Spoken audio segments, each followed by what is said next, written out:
आगे बढ़ते हैं। अमेरिका को हम सब कैसे जानते हैं? एक सुपर पावर मुल्क के तौर पर, राइट? लेकिन आज की तारीख में अमेरिका के ऊपर सबसे बड़ा सवाल क्या है? अमेरिका के ऊपर सबसे बड़ा सवाल यह है कि 60 दिन की लड़ाई में अमेरिका ईरान जैसे कमजोर मुल्क से नहीं जीत पाया। एक ऐसे मुल्क से जिसके ऊपर 47 साल यानी कि लगभग 5 दशक से अमेरिका सैंक्शन लगाता आया है। तो अमेरिका तो बहुत पावरफुल देश है और उसकी विश्व सुनता है, लेकिन अब ऐसा नहीं है।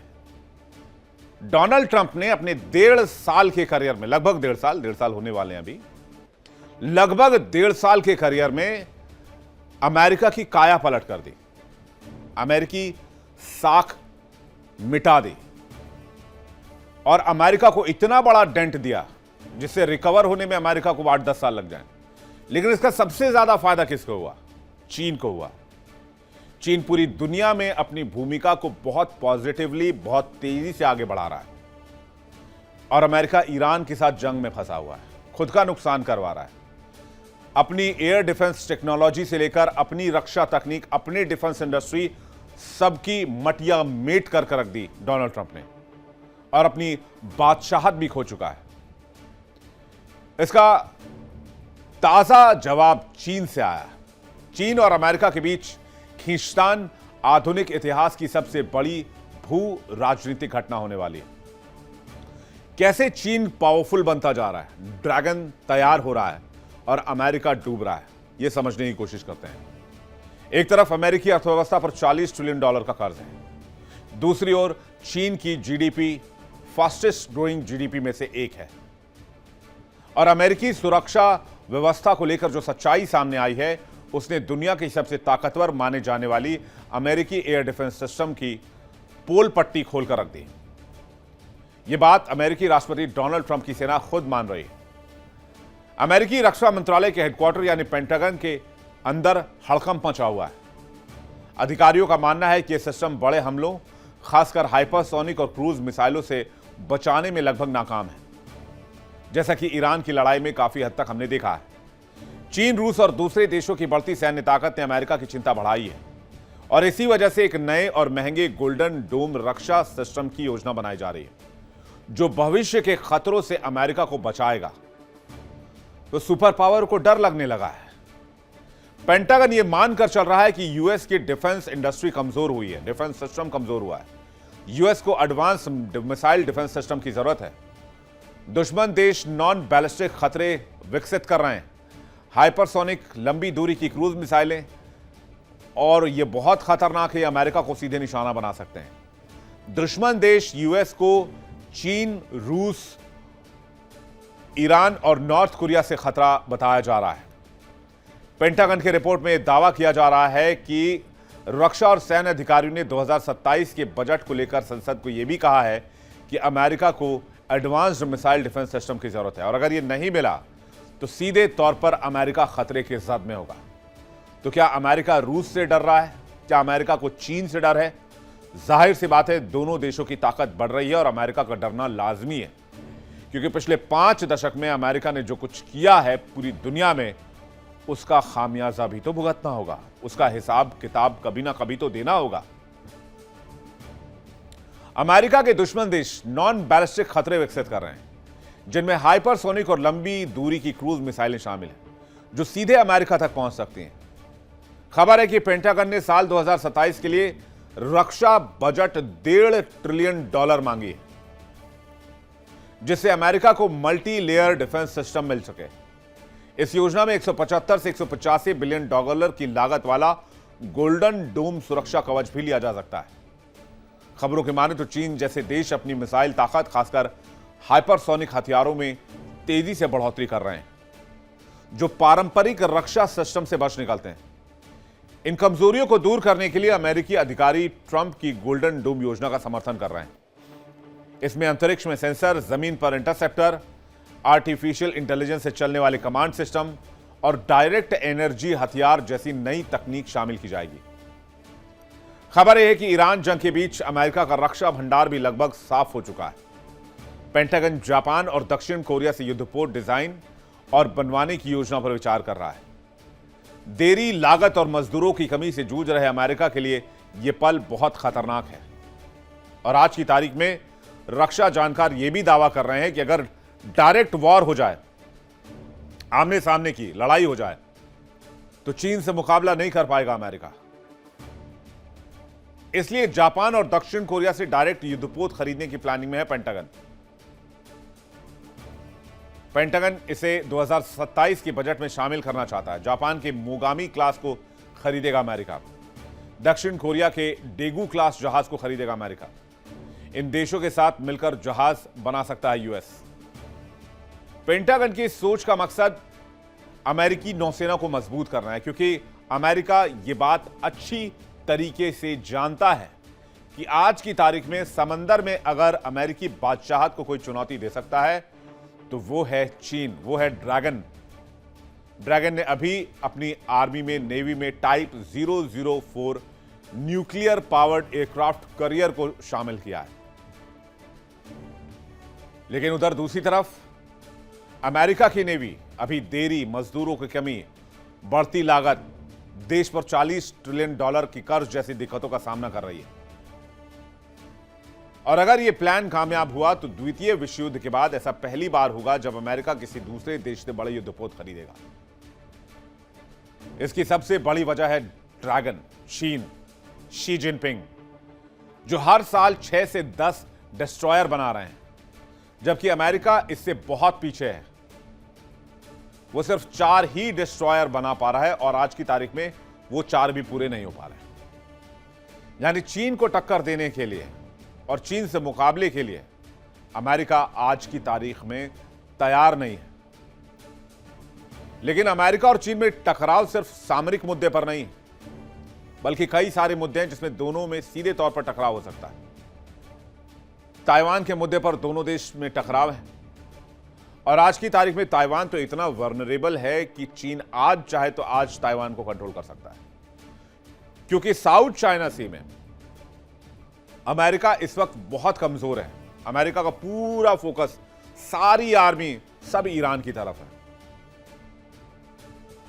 और ताइवान को, साउथ चाइना सी को अमेरिका ऊपर वाले के भरोसे छोड़ चुका है और चीन ताइवान को अपना अभिन्न हिस्सा मानता है। चीन में मिलाने पर, एकीकरण पर जोर देता है, जबकि अमेरिका ताइवान को सैन्य सहायता देकर अपनी एक चीन नीति के तहत उसे सैन्य रूप से असक्षम बना रहा है।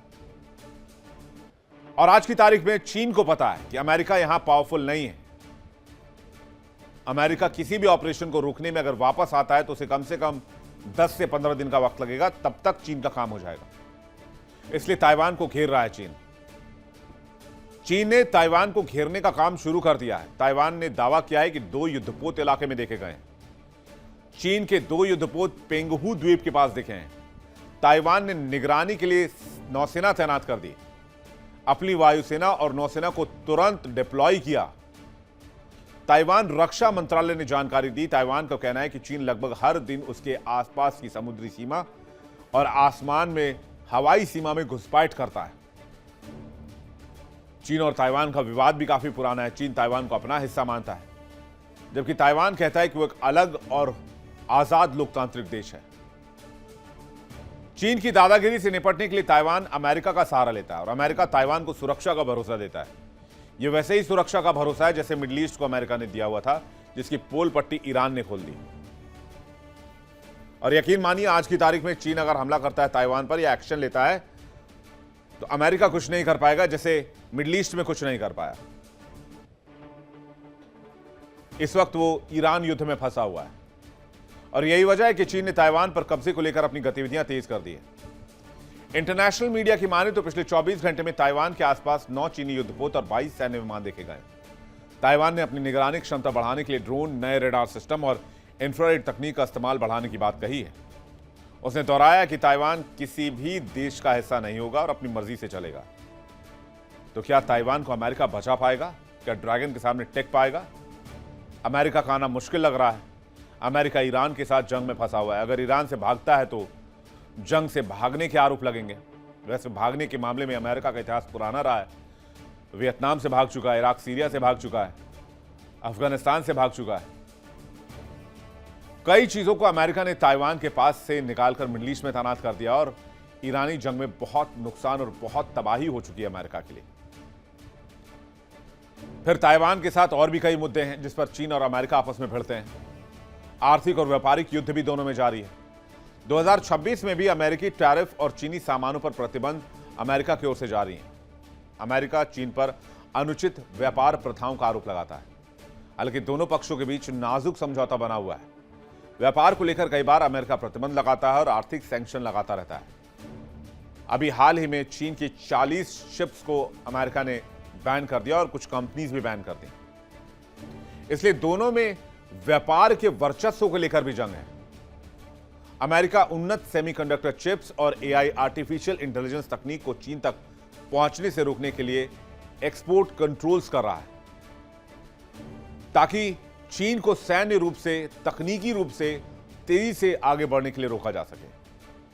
लेकिन पूरी दुनिया में चीन आज सेमीकंडक्टर और चिप्स का किंग बना हुआ है।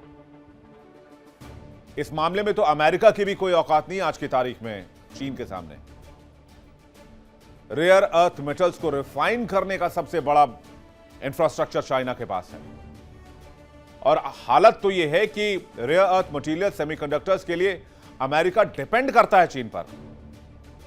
आज की तारीख में अगर चीन अमेरिका को ये चीजें एक्सपोर्ट करना बंद कर दे तो अमेरिका की हालत खराब हो जाएगी।